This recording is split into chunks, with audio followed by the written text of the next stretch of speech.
Hamını salamlayıram. Bugün mənim danışmaq istədiyim mövzu psixoloji və fizioloji xəstəliklərlə bağlıdır. İstəyir psixoloji sayılan müxtəlif xəstəlik adı ilə tanınan, məsəl üçün deyək ki, panikadır, həyəcan, təşviş, narahatçılıq, hər halda hansısa bir narahatçılıq, psixoloji narahatçılıq, kontroldan çıxma, bax bu kimi psixoloji bir hallar, fizioloji xəstəliklər ki, hansı ki, onlarda fizioloji sayılsa da belə psixika ilə bağlıdır. Bunun fərqində olmaq, bunun necə fərqində olmaq olar? Bununla bağlı istəyərdim bir kəlmə sizinlə bölüşəm. Bu necə baş verir ümumiyyətlə? Nə baş verir ki, insanda belə bir panika, təşviş və həyəcan bu kimi xəstəliklər aktivləşir. Onlar da görkəm olaraq hansısa bir hallarda fizioloji xəstəliyə çevrilir. Təbii ki, birdən-birə yox, müəyyən vaxt müddətində hansısa bir xəstəlik növünə çevrilir ki, insan da onun daşıyıcısı olur. Bu insanın fərqi yoxdur, hansı inanclı insandır, inancsız insandır, hər kəsin inandığı bir şey var. O inanc yenə də fərqi yoxdur. Yəni deyirəm, ateist olsa, ateistliyə inanır. Yəni hər halda inancına inanır. İnancı ilə bağlıdır ki, inancında sarsıntı var. Xalisliyində sarsıntı var. Qarışıq düşüncə ilə bağlıdır. Nə gəldi düşünür. Nə gəldi düşünürsə demək necə gəldi yaşayacaq. Məsələn, bu qədər yəni qlobaldır bu barədə ki, nə gəldi düşünmək, nə gəldi baxmaq, nə gəldi eşitmək, nə gəldi yemək, nə gəldi qoxulamaq, hətta nə gəldi geyinmək belə insan psixologiyasına təsir qoyur. Şiir ilə gəldi oturmaq, nə gəldi ümumiyyətlə, nəydən gəldi danışmaq, necə gəldi yaşamağa səbəb olur. Bu yaşamaq demək buna düzgün olarsa, təbii ki, buna yaşamaq yox, buna sağ qalmaq. Yəni hər halda insan sağ qalmağa fokuslanır burada şuuraltı olaraq. Amma şuuru bunu yaşamaq bilir. Təbii ki, bu hal və insanın psixologiyasında qloballaşır, böyüyür. Elə bir şəkilə düşür ki, insan bunların hamısını həqiqət bilir.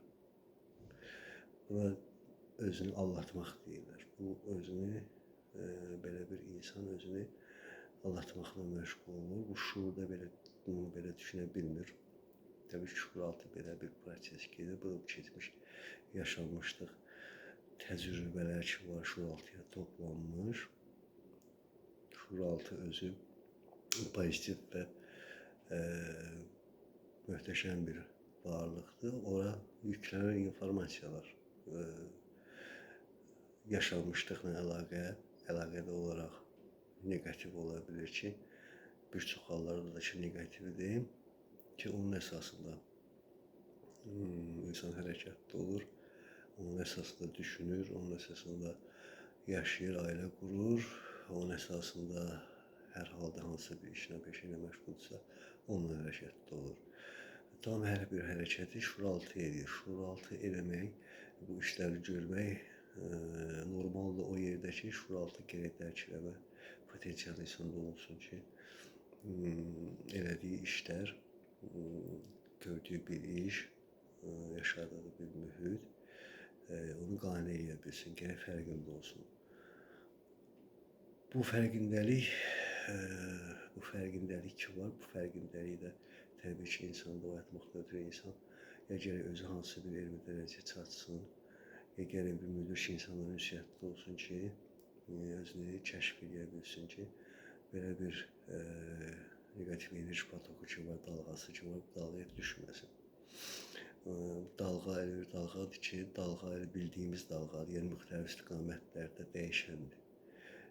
Və dəyişkənliyə də səbəb olur o dəyişkənlik ki, insanın halında Hətta insan yaşadığı xoş halda olsa aşırı yaşamalı olur. Negativdə yaşamalı olsa aşırı yaşamalı olur. Yəni orta bir yol seçə bilmir. Yəni sevincli bir halda onu yorur, kədərli halda onu yorur.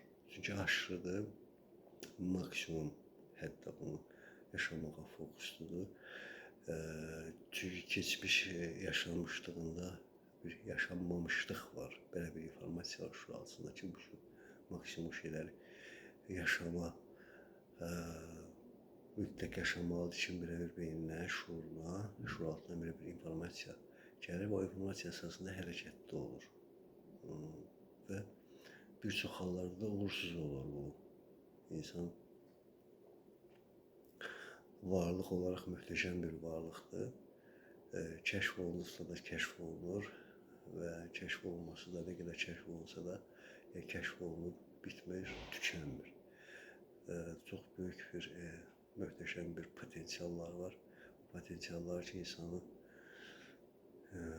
əsl həqiqətini üzə çıxartmaqdan ötürü lazım olan potensiallardır ki, biz ondan çox az hallarda istifadə edirik. Bəlkə də heç ümumiyyətlə ola bilsin ki, istifadə edə də bilmirik. Çünki biz şuurlu şəkildə hərəkətdə oluruq deyə şuur altı barəsində bizim elə bir böyük məlumatımız yoxdur. Oradan aldığımız informasiyalar, məlumatlar görsənmək istəyir. Məsəl üçün deyək ki, buna travma deyirlər, uşaqlıq travmaları deyirlər. Təbii ki, uşaqlıq travmaları böyük təsir qoyur yaşama. Amma o demək deyil ki, uşaqlıqda travma varsa bu cür yaşamalıdır. Yox, uşaqda travma varsa travmanı dərk edəndən sonra insan travmalar ona möhtəşəm təkamül üçün lazımdır. Bu olmasa olmaz belə bir şey. Bu qədər bugün deyə biləcəyim. Allah hamımızdan razı olsun.